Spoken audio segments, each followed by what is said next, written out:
চাঁপাইনবাবগঞ্জের সীমান্ত দিয়ে বাংলাদেশে ঢুকে পড়া এক বিএসএফ সদস্যকে বিজিবি তাদের হেফাজতে নিয়েছে।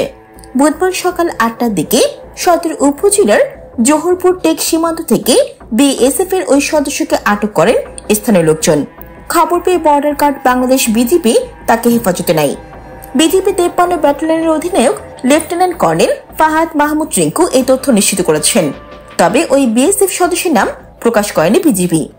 সদর উপজেলার নারায়ণপুর ইউনিয়ন পরিষদের চেয়ারম্যান নাজির হোসেন বলেন, সীমান্তের শূন্য রেখায় ছাগল তাড়াতে গিয়ে এক বিএসএফ সদস্য বাংলাদেশে ঢুকে পড়েন। পরে তাকে স্থানীয়রা আটক করে বিজিবির হাতে তুলে দেয়। লেফটেন্যান্ট কর্নেল ফাহাদ মাহমুদ বলেন, জোহরপুর সীমান্ত দিয়ে ওই বিএসএফ সদস্য বাংলাদেশের ভূখণ্ডে চলে আসেন। এই সময় স্থানীয় জনতা তাকে ধরে ফেলে। মুহূর্তের মধ্যে সেখানে অনেক মানুষ জড়ো হয়।